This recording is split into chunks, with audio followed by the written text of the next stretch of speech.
जुनी पेन्शन योजना लागू झाल्यास सरकारचाच फायदा होईल असा दावा सरकारी कर्मचारी आणि शिक्षकांनी केलाय। जुनी पेन्शन योजना मिळालीच पाहिजे अशी त्यांची मागणी असून जर आम्हाला देता येत नसेल तर आमदार खासदारांची पेन्शन बंद करा अशी मागणीही त्यांनी यावेळी केली आहे। या राज्य कर्मचाऱ्यांशी आमचे डेप्युटी एडिटर विलास आठवले यांनी संवाद साधलाय, आपण पाहूया।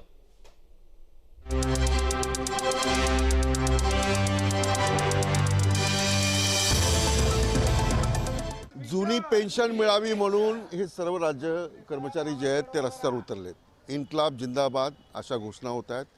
जुनी पेन्शन घेतल्याशिवाय मागे हटणार नाही अशा प्रकारचा दावा त्यांचा आहे। पण जुनी पेन्शन आल्यानंतर यांच्या राहणीमानात काय फरक पडणार आहे का? जुनी पेन्शन आल्यामुळे जुनी पेन्शन जर लागू केली तर राज्य सरकारचा खर्च किती वाढणार आहे? जुनी पेन्शनच्या संदर्भात या सगळ्यांच्या काय मागण्या आहेत याविषयी बोलणार आहे। एक प्रवाद असा आहे की जुनी पेन्शन जी आहे ती लागू झाली पण ती मिळत नाही आणि अशा प्रकारच्या ज्या मागण्या आहेत त्या नेमक्या मागण्या काय आहेत याविषयी मी त्यांच्याशी बोलणार आहे। मला हे सांगा की काय म्हणजे जुनी पेन्शन म्हणजे काय? जुनी पेन्शन म्हणजे 25 ते 30 वर्ष शासनाची सेवा करून सेवानिवृत्त झाल्यानंतर शेवटचा जो पगार आहे त्याच्या अर्ध पेन्शन। जुन्या पेन्शनमध्ये कर्मचाऱ्याला सेवानिवृत्तीनंतर सन्मानजनक जगण्यासाठी जे आवश्यक आहे ते पेन्शन मिळतं। पण नवीन पेन्शन स्कीममध्ये जेव्हा कर्मचारी 25 ते 30 वर्ष सेवानिवृत्त होतो तेव्हा त्याच्या जमा रकमेचे 60% कर्मचाऱ्याला मिळतात आणि 40% शासनाकडे ठेवले जातात आणि हे 40% शेअर मार्केटशी लिंक असल्यामुळे मिळणारी पेन्शन 5 ते 6 हजाराची आहे। सरकार वारंवार हे रिटायर झाल्यानंतर 5 ते 6 हजार तुम्हाला पेन्शन म्हणून मिळतात। किती वर्षापर्यंत? पुढे जोपर्यंत तो कर्मचारी मृत होत नाही तोपर्यंत मिळतो। परंतु आजपासून 2034 साली हे कर्मचारी रिटायर होणार आहेत, त्यावेळी जर 5 ते 6 हजार रुपये मिळणार आहेत तर त्यांनी जीवनमान जगायचं कसं? हा आमचा सरकारकडे प्रश्न आहे। आधी कसं होतं, म्हणजे आधी पेन्शन कशी मिळायची? आधी असं व्हायचं की शेवटचा जो पगार असायचा त्याचे 50% म्हणजे 40 ते 50 हजार पेन्शन मिळत होती आणि आता 40 ते 50 हजार पेन्शनच्या ऐवजी 3 ते 4 हजार पेन्शन मिळणार आहेत। या पेन्शनमध्ये काहीही होणार नाही, सन्मानजनक जगणं शक्य नाही आहे। म्हणून नवीन पेन्शन स्कीम जी NPS आहे याला आमचा विरोध आहे। आम्हाला OPS पेन्शन पाहिजे। नवीन पेन्शन स्कीमला विरोध आहे याचं कारण असं आहे की 5 ते 6 हजार रुपये फक्त कर्मचाऱ्याला मिळतील। आधी जी पेन्शन होती ती 50 ते 60 हजारापर्यंत जात होती। हे सगळे कर्मचारी आजपासून संपावर जाणार आहेत आणि जोपर्यंत मागण्या मान्य होणार नाही तोपर्यंत। पण पेन्शन दिल्यामुळे सरकारचा बोजा किती वाढणार आहे, तुमच्या आमच्या डोक्यावर किती पैसे येणार आहेत, किंवा या कर्मचाऱ्यांचं नेमकं म्हणणं काय आणि हे सगळं समन्वयाने का मिटवलं जात नाही आणि हे सगळं समन्वयाने का मिटवलं जात नाही? सरकार म्हणतं आम्ही लागू करू, कधी सत्तेत आल्यावर बोलतात आम्ही लागू करू, सत्तेत आल्यानंतर ते म्हणतात की नाही आता करता येणार नाही। काय नेमकं सरकारची काय बोलणं? सरकारची अशी भूमिका आहे की येणाऱ्या काळामध्ये जेवढे पेन्शन देता येणार नाही तेवढं बरं त्यांना स्वतःला पेन्शन दिली गेलेली आहे, परंतु शिक्षकांना द्यायला तयार नाही आहे। याचा अर्थ काय? कोणाला दिली आहे पेन्शन? जे आमदार खासदार आहेत त्यांना सुद्धा पेन्शन दिली। आमदार आणि खासदारांचा मानधन वाढवलं जातं। म्हणजे मी मागच्या अधिवेशनात होतो तर यावरच जास्त भर असतो, पण कर्मचाऱ्यांकडे मात्र दुर्लक्ष होतं। आमदार खासदारांचा निधी वाढवला जातो, त्यांचं मानधन वाढवलं जातं। पेन्शन जे आहे ते म्हातारपणाची काठी आहे आणि मेडिकल जे आहे ते एक उतार वयानंतर पेन्शन त्याचा आधार असतो। त्यामुळे मेडिकल बिल किंवा तुमचं वैद्यकीय खर्च जो आहे त्या पेन्शनच्या आधारे त्या निवृत्त शिक्षकाला लागू होतं, परंतु सरकार तेही द्यायला तयार नाही आहे। आणि नवीन जे आहेत त्यांना न्यू एज्युकेशन पॉलिसीमध्ये टाकून त्यांचे 2 ते 3 हजार रुपये पेन्शन लागू होणार आहे। आजच्या तारखेला जे निवृत्त शिक्षक आहेत त्यांना 50 ते 60 हजार रुपये पेन्शन मिळत असते आणि त्याच्यावरही त्यांनी घाला घातलेला आहे की नवीन जे आहे त्यामध्ये त्यांनी नवीन एक वेगळा मार्ग काढला GPS म्हणून। त्याच्यामध्ये आम्ही जी पेन्शन देऊ तुम्हाला ती तुम्हाला घ्यावीच लागणार आहे, अशा प्रकारचा नवीन पायंडा सरकार काढू पाहते। नवीन एक स्कीम आली आहे। खरं तर हे सरकार एक कर्जबाजारी होऊ, जुनी पेन्शन लागू केल्यास सरकार खूप कर्जबाजारी होईल, एक चुकीचा अंकांचा आकडेवारी फुगवटा दाखवत आहे। कसं काय दाखवत आहे? मुळात काय होणार आहे की एका वर्षात किती लोक रिटायर होतात आणि प्रत्येक त्या कर्मचाऱ्याच्या पी एफमध्ये किती अकाउंटला पैसे कर्मचाऱ्याच्या पगारातून कटतात. मुळात सरकारलाच हा फायदा आहे. सरकारने ही स्कीम समजून घेतली पाहिजे. आम्ही त्यांच्याकडे त्याच्याबद्दल निविदा पण सादर केलेली आहे, पण सरकार जुनी पेन्शन द्यायचीच नाही ह्या विचारावर. या पेन्शनमुळे सरकारचाच फायदा आहे. सरकारचाच फायदा कसं मला समजून कारण सांगा. की एका वर्षाच्या कालावधीत किती कर्मचारी रिटायर होतात आणि एका वर्षभरात किती लाखो कर्मचाऱ्यांच्या पी एफमध्ये कितीतरी पैसे जमा होतात. त्याचं व्याज आणि तोच पैसा सरकार इतर कामाच्या व्यवस्थेमध्ये गुंतवत असते. हां, काय म्हणजे की सरकारचा काय फायदा? नवीन पेन्शन स्कीममध्ये कर्मचाऱ्याला 10% भरायचे आहेत आणि त्या कर्मचाऱ्याच्या 10% हिस्स्यामध्ये 14% शासनाला भरायचे आहेत. असे एकूण 24% रक्कम महाराष्ट्र सरकारला सेंट्रल गव्हर्नमेंटला द्यायची आहे. गेल्या 17 वर्षामध्ये जवळपास 25,000 कोटीपेक्षा जास्त रक्कम ही मार्केटमध्ये गेलेली आहे आणि ही उद्योजक जे आहेत, भांडवलदार आहेत, यांच्यासाठी वापरलेली गेली आहे. जर सरकारने हे पैसे जे आहेत ते गुंतवलेले आहेत आणि मार्केट फेल गेलेलं आहे. आमचा सरकारला हा सवाल आहे की 2005 साली जर मार्केट 40,000 होतं आणि आज ते 60,000च्या जवळ झाले, तर आमचे त्या गुंतवणूक केलेले पैसे वाढायला पाहिजे होते. मग हे पैसे वाढले का नाही? 10% जे आहेत ते वाढायला पाहिजे. आमचे 10% आणि सरकारने त्याच्यात 14% भरायला पाहिजे होते. ते भरलेले नाही आहेत असा कॅगने रिपोर्ट दिलेला आहे.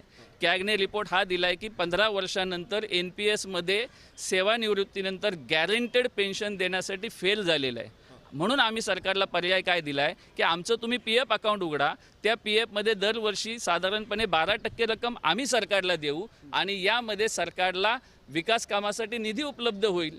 आज सरकार हा पैसा जमा करून सेंट्रल गव्हर्नमेंटला देत असेल आणि ते NSDLच्या मार्फत फंड मॅनेजर जर मार्केटमध्ये टाकत असेल तर आम्हाला शाश्वती नाही आहे. OPSमध्ये आम्हाला ती शाश्वती आहे आणि या सगळ्या कर्मचाऱ्यांचा पैसा सरकारला विकास कामांसाठी जो जुन्या पद्धतीप्रमाणे वापरायला मिळेल. मला आणखी एक प्रश्न आहे की जसं हे म्हटलं की आता 64% वेतनावरच खर्च होतो. म्हणजे आपण 100 रुपये घेतले तर 64 रुपये खर्च होतो. आता ही जी पेन्शन योजना आली तर ती खर्च जो आहे 70 ते 75% होणार आहे. म्हणजे सरकारला विकास कामासाठी पैसे राहणार नाहीत असा एक दावा केला. असा बिलकुल दावा नाही आहे, कारण वेतनावरती पेन्शनवरती फक्त 11% खर्च होतो आहे आणि वेतनावरती कमी खर्च होतो आहे. तर सरकार आपल्याला फसवतं आहे. जनतेच्या समोर असा सर्व या कर्मचाऱ्यांच्या वतीनं किंवा नाराज करण्याचा प्रयत्न करत आहे जनतेसमोर की जनतेने आपल्या मागण्यासाठी कर्मचारी संपावर जात आहेत असं एक प्रकारचा ग्रह करण्यासाठी सरकार आकडे फुगवून सांगतं. ही चुकीची बातमी आहे आणि बिलकुल असं काही नाही आहे. कारण सरकार आज महाराष्ट्र इतर राज्यामध्ये तर जास्त जुनी पेन्शन योजना राबवल्यामुळे नुकसान झालं असंही म्हटलं जातं आहे. अजिबात नाही. राजस्थान, हिमाचल प्रदेश, पंजाब, दिल्ली आणि झारखंड या सर्व राज्यांची अर्थव्यवस्था महाराष्ट्राच्या पेक्षा कितीतरी कमी आहे आणि त्या ठिकाणी कर्मचारी संख्येचा रेशो पण जास्त आहे. जर महाराष्ट्र प्रगतिशील राष्ट्र आहे तर या प्रगतिशील राष्ट्राला सन्मानजनक पेन्शन द्यायला काय हरकत आहे? आणि जर महाराष्ट्र दिवाळखोरीला निघाला असेल तर याला जबाबदार राज्यकर्ते आहेत. कर्मचारी तर प्रामाणिकपणे काम करतोय हा आमचा सवाल आहे. ही प्रशासकीय इमारत आहे. या ठिकाणी सगळे जे कर्मचारी आहेत ते घोषणाबाजी करतायत आणि जुनी पेन्शन योजना जी आहे ती लागू करा असं म्हणतायत. आता मला हे सांगा की सरकारबरोबर तुमची ज्या बोलणी सुरू होती तर ती कुठे फिसकट? त्या संदर्भात नाही, सरकारबरोबर जी बोलणी सुरू आहे ती फिसकटते कुठे? सरकार जुनं पेन्शन योजना देण्यास मान्य करत नाही आणि तिथेच ही बोली फिसकटते. आणि त्यामुळे जुनी पेन्शन जर मिळाली तर शिक्षक किंवा इतर कर्मचारी जे 30 ते 40 वर्ष सेवा करतात त्यांना उत्तमपणे काहीतरी हवे ना, हीच मागणी करतायत. आणि ह्या मागणीच मान्य करत नसेल तर काहीतरी केलंच हवं ना, आणि म्हणूनच संपावर गेलेले आहेत. मग मला सांगा हे सगळं जे तुम्ही आहात तुमच्यावर कारवाई झाली तर? नाही, कारवाई होण्याची तशी शक्यता का होणार नाही? सरकार हे कारवाई करू शकते. बहुसंख्य सगळे शासकीय विचार करावा आमच्या समस्येचा, ही आमची मागणी आहे. कारवाई भीती वाटते कारवाई होईल भीती वाटते? नाही कार्यवाहीला सामोरे जायला आम्ही तयार आहोत, कारण आमची संघटना तेवढी मजबूत आहे आणि आम्ही आमच्या लोकशाहीच्या हक्कानुसार लढत आहोत, स्वतःच्या हक्कासाठी लढत आहोत. ही घोषणाबाजी होते. एकच मिशन जुनी पेन्शन 14 मार्च बेमुदत संप, 14 म्हणजे आजपासून बेमुदत संप आहे. NPS बंद करो, OPS लागू करू, अशा प्रकारची मागणी जी आहे ती केली जाते. एक सगळ्यात महत्त्वाचं की सरकार म्हणजे कुठलाही सत्ताधारी जे असतात ते विचार करू असं म्हणतात आणि विरोधक म्हणतात की ही पेन्शन योजना लागू केली पाहिजे. म्हणजे ह्याच फडणवीस सरकारने म्हटलं होतं की जुनी पेन्शन योजना लागू केली पाहिजे. आता काय म्हणतात? आमचं हेच म्हणणं आहे की जोपर्यंत फडणवीस साहेब असतील किंवा अजितदादा असतील, विरोधी पक्षात असले की मतांसाठी लोकांना सांगतात की आम्ही जुनी पेन्शन देऊ, परंतु जेव्हा ते फायनान्स मिनिस्टर बनतात तेव्हा खोटे आकडे सांगितले जातात. 2 दिवसापूर्वी विधान परिषदेत जी चर्चा झाली त्याला उत्तर देताना फडणवीस साहेबांनी सांगितलं की 83% खर्च होईल. हा खर्च कसा खोटा आहे ते कालच्या बैठकीत आम्ही त्यांना स्पष्ट सांगितलेले. फक्त 11% पेन्शनवर आणि 24% वेतनावर असे 36% फक्त खर्च होतात. जर महाराष्ट्राची अर्थव्यवस्था मजबूत फक्त 36% खर्च होतात.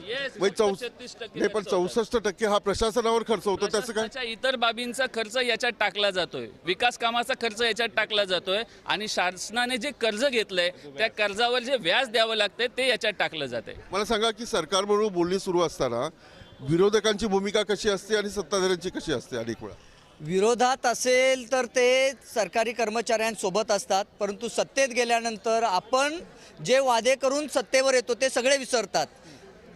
देशातलं संविधान एक असेल, देशातला कायदा जर एक असेल तर सरकारी कर्मचाऱ्यांना 2005 नंतर NPS आणि 2005 नंतर निवडून आलेल्या आमदाराला पेन्शन, हा कोणता कायदा आहे? आपण लोकशाही देशात राहतो. जर आमदार 2005 नंतर शिक्षकेतर कर्मचाऱ्यांना जर पेन्शन नसेल तर आमदारांना पेन्शन कसं मिळतं? न्यायालयीन कर्मचारी म्हणजे जे विधिमंडळात कायदा बनवतात ते स्वतःसाठी पेन्शन. आमदारांची पेन्शन कॅन्सल केली पाहिजे. खासदारांची पेन्शन खासदार आमदारांची सुद्धा पेन्शन कॅन्सल केलीच पाहिजे. जर आम्हाला मिळत नाही तर ते बी लोकशाही राज्यात वाटतं कुणाला आम्हाला मिळत नसेल तर कुणालाच मिळू नये. आमचं म्हणजे आता प्रस्ताव आमदारच सादर करतात. आता तुम्ही म्हटलं तुमचा प्रस्ताव साहेब असा आहे, ते 5 वर्षासाठी निवडून येतात आणि आम्ही 25-30 वर्ष सेवा करतो, प्रामाणिकपणे सेवा करतो. 5 वर्ष आल्यानंतर त्यांना पेन्शन वाढवण्यासाठी त्या विधिमंडळामध्ये सगळे एकत्र येतात आणि हे कर्मचारी एवढे काबाड कष्ट करतात. त्यांच्या आयुष्यात शेवटी काय आहे? पेन्शन नाही म्हणजे काय आयुष्य संपल्यातच जमाय हो. लोक म्हणतात ते कर्मचारी कामच करत नाही, सरकारचे कर्मचारी. जर लोक त्यांच्या फायद्याचं असतं ना तेव्हा ते सगळे एकत्र येतात. शिक्षक हा महत्वाचा घटक आहे, त्याला तुम्ही अजिबात काही किंमत देत नाही. जुनी पेन्शन ही लागू झालीच पाहिजे. जुनी पेन्शन ही मिळालीच पाहिजे. जुनी पेन्शन जर आम्हाला मिळत नसेल तर कोणाला द्यावं हे तुम्ही सर्वसामान्यांना विचार. आमदार खासदारांचं बंद केली पाहिजे. हो बंद करून टाका. काय वाटतं आमदार खासदार? बघा तुमचा प्रस्ताव तेच मंजूर करणार आहेत. आमदार खासदार यांची पेन्शन बंद झाली पाहिजे. आमदार खासदार यांची पेन्शन बंद झाली पाहिजे. आमदार खासदारांना जर पेन्शन मिळत असेल तर आम्हालाही पेन्शन मिळाली पाहिजे, अशा प्रकारचा दावा आहे. हा जो संप आहे हा किती चालणार आहे? कारण सरकार कारवाई करू अशा प्रकारची भूमिकेत असतं. बेसपाई लागू शकतो आणि कर्मचाऱ्यांची नोकरी जाऊ शकतो. भीती वाटत नाही तुम्हाला? आम्ही संघटना म्हणून आमच्या सर्व कर्मचाऱ्यांच्या पाठीशी ठामपणे आहोत.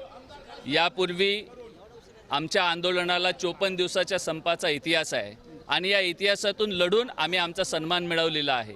त्याच्यामुळे शासनाने कोणतीही कारवाई केली तरी आम्ही मागे हटणार नाही. आमच्या मागण्या मान्य झाल्या तरी लोकांची कामं होणार नाही. सरकारी म्हणजे एखादा सामान्य माणूस काम घेऊन येतो, जर तू शिक्षक तर तुमच्या कामावर परिणाम नाही होणार. अगदी बरोबर आहे, त्यांचा परिणाम होणार.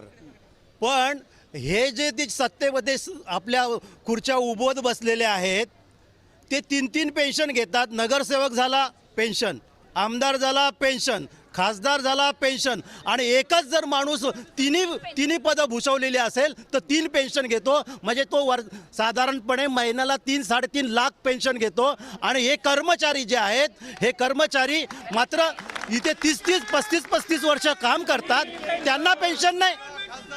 जो शिपाई आहे शिपायाला पेन्शन नाही. म्हणजे जो खरा राष्ट्राच्या उभारणीसाठी लढतो, राष्ट्र उभारतो, त्यांना पेन्शन नाही. आणि हे फक्त आपले कायदे करणार स्वतःच्या स्वार्थासाठी आणि हे फक्त आपली पेन्शन बघणार. एक मुद्दा असाही आहे की कंत्राटी कामगार जो आहे तो आता सरकारने सुरू केला आहे. म्हणजे तुम्हाला पैसे जास्त द्यावे लागतात. तुम्हाला समजा 50-60 हजार रुपये दिले तर त्याच 50-60 हजारात कंत्राटी कामगार येतात. ही तुमच्या पुढच्या पिढीसाठी जे मुद्दे म्हटलात की कर्मचारी भरलेच जात नाही आहे, असं नाही वाटत की कर्मचारी भरती जी आहे ती बंद होईल, जास्त जुनी पेन्शन योजना लागू केली? कर्मचारी ही भरती बंदच झालेली आहे ऑलरेडी. कंत्राटी कामगार ज्यांना 2-3 हजारामध्ये मिळायला लागले त्यांना पेन्शन द्यायची गरज काय आहे, म्हणून तर कंत्राटी भरती सुरू झालेली आहे. आणि हे सगळे आज आम्ही जीवावर उदार होऊन आलेलो आहोत.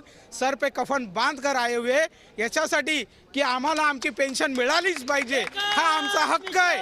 आमच्यावर कारवाई करा, आम्हाला तोडा मारा, आम्ही इथून हटणार नाही, हेच वचन आम्ही घरच्यांना लोकांना देऊन आलेलो आहे. आणि आम्ही आज घरी येणार नाही ही शाश्वती घरच्या लोकांना सांगून आलेलो आहे. म्हणजे जीवावर उदार झालेलो आहे आम्ही. पण मला सांगा की कंत्राटी कामगार आता भरती सुरू केली आहे, सरकारने सुरू केलेली आहे. तुम्हाला जास्त पगार द्यावा लागतो म्हणूनच ही भरती सुरू झाली आहे. हे नाव आहे, कारण कंत्राटी कामगार जर भरले तर त्यांना कधीही काढता येऊ शकतं. कोरोना काळात कोण काम करत होतं? आम्ही सर्वजण हॉस्पिटलमध्ये, शाळांमध्ये धान्य वाटप करत होतो, लाईनमध्ये उभे होतो. एकही कॉन्ट्रॅक्च्युअल कर्मचारी कामावर नव्हता. हा देश वाचवायचा असेल, हे राज्य वाचवायचं असेल तर कायम कर्मचारी राहिला पाहिजे आणि त्याला सन्मानजनक पेन्शन दिली पाहिजे. हा काय प्रश्न आमच्या फक्त पेन्शनचा नाही आहे, प्रश्न या राज्यातील, या देशातील सगळ्या कर्मचाऱ्यांच्या, ज्यांच्या घामावर आणि ज्यांच्या कष्टावर हा देश चालतो. तेच जर नसतील तर व्यवस्था चालणार कुठे? राज्यकर्ते व्यवस्था चालवत नाही. जे कायदे करतात ते स्वतःसाठी करतात. आणि ज्यांच्यासाठी बाबासाहेबांनी कायदा केला पेन्शनचा, खूप विचारपूर्वक केलेला आहे. कारण जे आयुष्याची महत्त्वाची वर्ष या देशाच्या सेवेसाठी देतात, ते रिटायर झाल्यानंतर त्यांचे हातपाय चालत नसताना त्यांना सन्मानजनक काहीतरी रक्कम मिळावी, त्यासाठी पेन्शन सुरू केलेली आहे. त्यासाठी हा लढा आहे, हा सन्मानाचा लढा. कसा चालेल लढा? किती दिवस चालेल सांगा मला, किती दिवस चालेल लढा? जोपर्यंत मागणी मान्य होत नाही तोपर्यंत, जोपर्यंत पेन्शन मिळत नाही, जुनी पेन्शन मिळत नाही तोपर्यंत. सरकार फक्त आश्वासन देतं तुम्हाला. नकोय आता आश्वासन नकोय. 5 वर्षात येतोय तो, 3 पिढ्या बसून खातोय आणि आम्ही सकाळपासून संध्याकाळ अगदी 11 वाजेपर्यंत सतत कार्यरत आहोत. तर आम्हाला स्वतःची पोटगी भरता येत नाही, ही मोठी शोकांतिका आहे. याने देश कसा चालणार? किती दिवस चालेल लढा तुमचा? जोपर्यंत आम्हाला पेन्शन भेटत नाही तोपर्यंत आमचा हा लढा चालू. सरकारने ऐकलं नाही तर काय करणार? ऐकणार सरकार, ऐकणार. लागेल, संपावर जाणार आहोत. आजपासून यांचं आंदोलन सुरू झालेलं आहे. राज्य कर्मचारी जे असतील त्यांचे संप सुरू झाला आहे. सरकार म्हणतं जुनी पेन्शन योजना जर लावली तर सरकारच्या तिजोरीवरचा बोजा वाढणार आहे. पण यांचं असं म्हणणं आहे की जे सरकार सांगतंय त्यामध्ये कुठल्याही प्रकारचं तथ्य नाही आणि म्हणूनच हा लढा सुरू आहे. आणि हा लढा जो आहे मला वाटतं 28 मार्चपर्यंत जर झालं नाही, 28 मार्चपर्यंत जर निर्णय झाला तर काय भूमिका? या सरकारने काल मुख्यमंत्री आणि उपमुख्यमंत्री यांच्यासोबत मी चर्चेला उपस्थित होतो. माननीय मुख्यमंत्र्यांनी पेन्शन मिळाली पाहिजे असं सांगितलं, परंतु OPS देण्यास नकार दिलेला आहे. आम्ही त्यांना संपूर्ण आकडेवारीने दाखवलं की जुनी पेन्शन योजना देणं हे शासनाच्या फायद्याचं आहे. जुनी पेन्शन योजना लागू केल्यामुळे शासनावर कोणताही अतिरिक्त भार येत नाही. हे सगळे मुद्दे त्यांना पटले, परंतु त्यांना मला वाटतं केंद्राची अडचण असेल आणि म्हणून त्यांनी ती घोषणा केलेली नाही आहे. आणि जर त्यांना कर्मचाऱ्यांची ताकद बघायची असेल तर आम्ही मैदानात उतरलेलो आहोत. जोपर्यंत आम्हाला जुनी पेन्शन योजना लागू होणार नाही तोपर्यंत हा संप बेमुदत पद्धतीने असा कसा संप सुरू? काम सुरू असेल नसेल, कामावर येणार नाही येणार, काय असेल? पूर्णपणे काम बंद असेल, कोणीही कामावर जाणार नाही. पूर्णपणे काम बंद असेल जोपर्यंत जुनी पेन्शन योजना लागू होत नाही तोपर्यंत. सरकारला आकडेवारी दिलेली आहे, सरकारचं म्हणणं आहे की तिजोरी बोजा पडतो. पण या सगळ्या कर्मचाऱ्यांचं असं म्हणणं आहे की सरकारचाच फायदा आहे जर जुनी पेन्शन योजना लागू केली. चर्चा होणार आहे, विधानसभेचं अधिवेशनही सुरू होणार आहे आणि विरोधकांनी हा मुद्दा लावून धरायचं ठरवलेलं आहे. जेव्हा विरोधक सत्तेत होते तेव्हा हेच आश्वासन देत होते. आता विरोधातले लोक सत्तेमध्ये आहेत, आता त्यांच्यापुढे हा पेच आहे की नेमकं काय करायचं. देवेंद्र फडणवीस यांनी असं म्हटलं होतं की दुसऱ्या राज्यामध्ये जर जुनी पेन्शन योजना लागू आहे तर ती महाराष्ट्राला मिळाली पाहिजे. आज तेच देवेंद्र फडणवीस, आज तेच एकनाथ शिंदे सत्तेत आहेत. पाहायचं या संपाला ते कसे सामोरं जातात. व्हिडिओ जर्नलिस्ट अनिल सह विलास आठवले, न्यूज स्टेट महाराष्ट्र.